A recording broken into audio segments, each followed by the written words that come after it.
How's everyone doing tonight? Awesome. All right, so first things first, feel free to go ahead and take a deep breath. Give me an exhale. All right, cool. Dale made us hold our breath all week, so I thought I would start with having you guys exhale.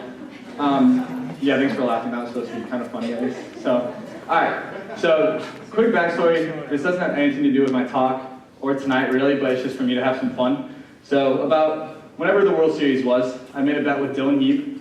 A lot of you know him. I said that the Astros would win. He said the Dodgers would win. Well, Astros won. Dylan lost. So the bet was that John, Troy, and I could pick clothes from our apartment and dress Dylan in it tonight, and he had to wear it to E3 tonight. So Dylan, if you want to come on up, you guys can see what he's wearing tonight. Take some pictures, put it all over the place.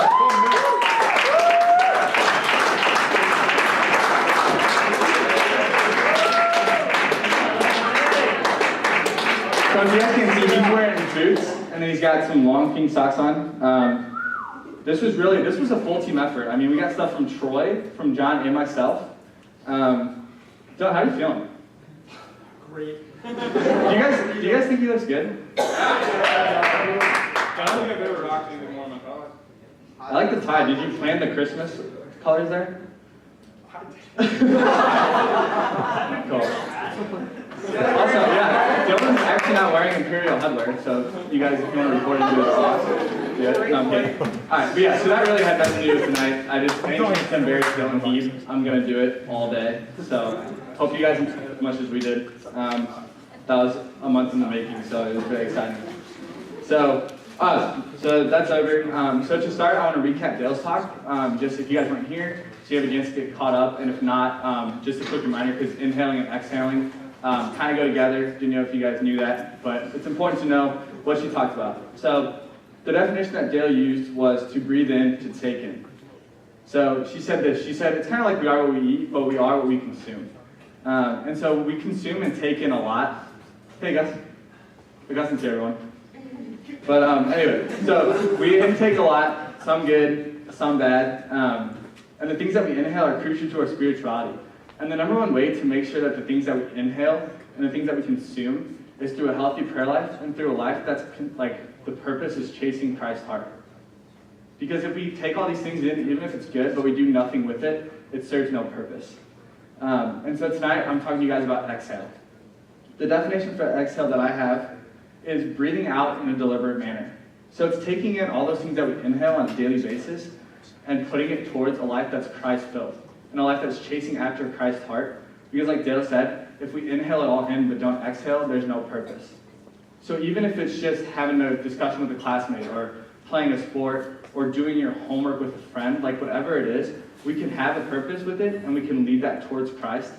And that's what we're called to do. So Moses, back in the day, had the nerve to ask God what his name was. And God was gracious enough to answer, and the name he gave is recorded in the original Hebrew as WH or YHWH. YHWH is comprised of aspirated consonants that spoken are the sound of breathing. So how generous of a God to choose a name that we're literally is on our lips every moment that we're awake, every moment that we're breathing, every moment that we're living our lives. It's constantly right there on our lips because it literally is the sound of breathing. So we must exhale. And the way we do this is through evangelizing. And in Matthew 28:19-20, it says, "Go therefore and make disciples of all nations, baptizing them in the name of the Father, and of the Son, and of the Holy Spirit, teaching them to observe all that I have commanded you, and behold, I am with you always until the end of the age." So we must exhale. It is the Great Commission. It is the mission that God sent us all on before he died on the cross. And I don't just mean doing it to those people that it's easy to. Like, I don't mean just going to your friends and evangelizing to them, but I mean evangelizing when it's hard and evangelizing when it's scary. Maybe for some of you, it's the people in your family. Maybe for some of you, it's the guys in your fraternity, the girls in your sorority. Maybe it's somebody in a classmate of yours. Maybe it's someone that you're in a club with. Maybe it's someone you played a sport with. But this can be anybody. And this should be something so simple, I feel like, because like I said, like his name is all on our lips. But I know for me it's so tough to do, and it's so scary. And sure, like I said, I do it to my friends because it's easy, and they're understanding, and they have the same beliefs I do, so they're not going to push it away. But it's really hard, and those are the times that I struggle with. And so my mom is someone that means so much to me. I am who I am today because of my mom. When I was growing up, my dad was a pilot, so he was gone a lot of time during the week. And so really my mom has formed me into the person I am today. And I love her so much. But when I was home over break, I was talking to her, and I figured out that she wasn't going to Mass anymore. And like growing up, it was pretty constant. Like we went to Mass every Sunday. But once I started driving, I was able to take myself and my little sister to Mass. She kind of stopped going. And it was like every other week. Like, she would go and then take a few weeks off and then go back. But my sisters were telling me that she hasn't gone, and they can't remember how long. And that was something that was really tough for me to hear. And like it was tough because it was just us talking. And it would have been so easy to just sit there and look at my mom and say, like, why not? Like, this is something I love so much, and I want to share this with you. Like, I want you to go to Mass with me, but I just let it go. And I didn't do anything about it. And that's something that's so hard. Because, so the thing with my mom is about a year and a half ago, she got diagnosed with breast cancer. So when she was going through that, it was really hard to go to Mass. Just because people would come up and say, how are you doing? Hey, I'm praying for you. Can I do anything for you? And for her, that was just like a constant reminder of what she was going through. And so then I knew that I couldn't push her. I couldn't say, Mom, you need to go back to Mass, because I knew that like in that moment, she just needed to be loved. Like I couldn't preach to her because it wasn't going to work. But like it's been long enough now that she can be preached to, and I just like let it slip through my fingers. And it was tough. In Acts 20:24, it says, however, I consider my life worth nothing to me. My only aim is to finish the race and complete the task the Lord Jesus has given me, the task of testifying to the good news of God's grace. Imagine if we all had this mindset. Imagine like every conversation we had, everything we did was like for a purpose. And that like if we didn't do it, our lives were worth nothing. We are called to go into the trenches and preach to those people that don't want to be preached to. Those people that have no idea who Jesus Christ is. And here's the thing, guys. If I don't do it to my mom, if I don't get her to come back to church, then who's going to do it? Because my dad and my sisters have tried, and it hasn't worked. So if nobody else does it, then who will? If I don't step up and do it, then nobody will. The same thing goes for your fraternity brother, your sorority sister. If nobody's going to do it, who will? If you don't do it, then nobody else will. If you don't reach out to that person on your sports team, to that person in your club, who will? We're being called to reach out to those people in our communities and in our families and to bring Christ to them. Maybe you have a friend who's fallen away from the church. Maybe you have a friend who doesn't know who Jesus Christ is, and if you don't show them who he is or remind them, who will? So I know I talk about the people here on campus, but here's the thing, guys. We're going home in a week. So there's not a lot of time to go on campus and maybe find those people. But I can guarantee you that you guys have family members, or you have friends back home, or people in your community who need you. Like me, my mom. Like she needs me. My goal is to go home and reach her. And I wish I could sit up here and tell you, like, I've got it all figured out, and it's going to be super easy, and like I'm just going to sit her down, we're going to go to Mass, and like everyone's going to be happy. Like, it's tough. But through looking at Jesus Christ's life, and just kind of looking around, I found 3 steps that I think can make it happen, and that I think that we should really try and attack. So, step 1 is a healthy prayer life and a relationship with Christ, which is what Dale talked about a lot last week. Dale was telling us that if she's not chasing after Jesus Christ's heart, if she's not consistently in prayer and spending time with him, then there's no way that she can like exhale that and push that out to others and want them to do the same thing if she's not living it out herself. Step 2 is be bold in your invitations.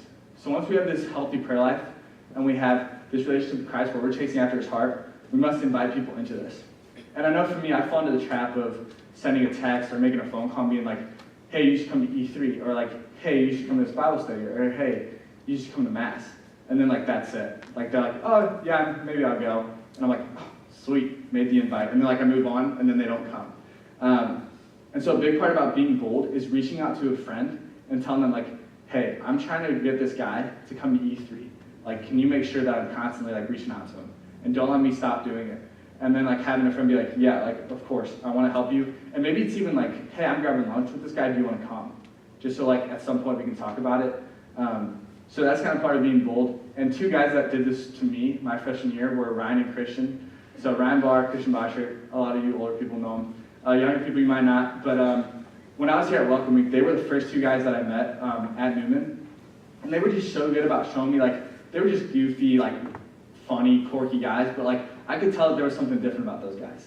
Like those guys were living for something so much more than just like being a freshman on campus and trying to figure out who they were. Like they wanted me there, and I could see that. And what was really cool was like once they got me in the doors, they were what step 3. They were present.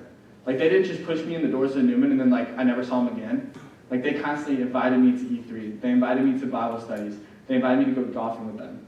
And like I could just see that there was something so much more, that like they were living a life that was Christ-filled, and I wanted that. And just through being with them, I saw that and was able to strive for that. And I know some of you freshmen, or some of you people that are just new to E3 and new to Newman, like maybe for you, you haven't been able to reach out to anybody, but think of the people that brought you here. Like think of the impact that's made on your life. Like I look back on the last 3 years here at Mizzou, and it's unbelievable the things that I was able to do because of what Ryan and Christian did for me. Like I don't think I'd be up here if they didn't invite me here, and like you have the opportunity to do that. Like you guys have the opportunity to like bring Jesus Christ into your families, into your communities, and into the people in your lives here at Mizzou. And that's something that's just so cool. And so, like I said, step 3 is be present.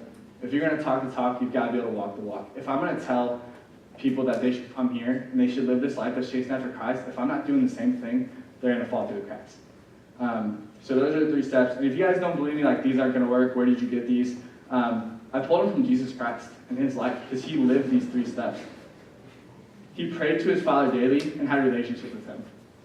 He constantly was praying. We see in the Bible all the time that he would drop on his knees and pray to his Father, and he chased that relationship. In Mark 6:7, he summoned the 12 and began to send them out 2 by 2 and gave them authority over unclean spirits. Step 2, be bold in your invitations. Don't do it alone. He sent 2 apostles out to the middle of nowhere and told them to preach his word. And I told her, if Jesus Christ looked at me and was like, hey, I want you to go out to the middle of nowhere and you're just going to preach my word to people, I'd be like, yeah, I'll do that. And when he turns around, I'm like, nope, see you, I'm going home. Like, that's crazy. But like, if he sends me out there with Rick Dickens, if he puts me and Rick Dickens arm in arm and tells us to go out, I'm going to get halfway there and be like, no, I'm good. And I know that Rick's going to be like, no, we have to do this. And same thing, Rick can look at me and be like, I'm terrified. And I'll be like, I am too, but let's do this. And like, it's so important to have that accountability and to go out 2 by 2. I know we're going home. Like I keep bringing that up. We're going to be home in a week. And you're not going to have that. Like, I'm not going to have Rick Dickens at my house with me all break, making sure that, like, I'm talking to my mom. But I can go to Rick and be like, hey, man, like, I need you to text me. I need you to call me, like, anything to make sure that I am trying to get my mom to go to Mass and to see how important this is to me. And I know he'll do that. So I really want you guys to find that friend and be like, hey, this is my goal. This is the person I'm reaching out to. And I need you to text me every hour of the day and make sure that I'm trying to do it. And I think that's really cool that, like, we have the technology to do that. So go out and go do it. Be present. Jesus picked his 12 apostles, and he didn't just like pick them up, talk to them for 30 minutes, and be like, all right, here's the game plan. I'm going to go die. You guys go do this. Like, no, he took them on a 3-year journey and was like spending scandalous amounts of time with them. Like, he spent that time with them to like get to know them and let them see who he was and see his heart. And like, I know every time I say scandalous amounts of times, I just laugh because like I know focus just like throws it at your face and you're like, what does that even mean? But like, if I want my mom to go to church, I can't just sit there at the table and stare at her and be like, I don't know what to say. And so I just got up and left. Like, I just need to hang out with her and show her like, Mass is so important to me. And not even her, but like with my sisters and with my dad. So that like, it can be something as a family that we're striving for heaven together. And that it's not just like, I'm going to bring my little sister along the way and hope the rest of them figure it out. Because that's what I did, and that's what I did for a really long time. And I'm starting to realize that I can't do it anymore. So those are kind of the 3 steps. I want you guys to really like look at those because they're easy. Like, as much as I say that it's hard to go home and do that, like if I can follow those 3 steps, there's a really good chance that I will find success. So this break, I hope you guys are able to look at that person, that one person that's in your mind right now, that you want to show Jesus Christ to and you want to bring them back to the church. I hope you're willing to get an accountability partner and try and do that. So in a few short minutes here, we're going to have a chance for adoration. So Jesus Christ will be present in the room. This is a time for you guys to really just dive into prayer however you need to do it. Feel free to go stand in the back. There's mats that you can kneel on. If you have to lay down before the cross, whatever you need to do to take this time and just be with Jesus Christ, I encourage you guys to do it. Let's pray. Father, Son, Holy Spirit. Come, Holy Spirit. Lord, thank you so much for the gift of bringing us here tonight. Lord, thank you for giving us the ability to inhale and exhale. Thank you for putting your name on our lips so that we are constantly able to share it with others. Thank you for the people in this room that have held me accountable for all these years and that give me strength to spread your word. That I know will give me strength to go home and spread your word to my family, to my community, and to my friends. Lord, be with us this last week as we get through finals, and be with us this break, that we're able to spread your word, and that we're able to come back after break and light this campus on fire with your love. Amen.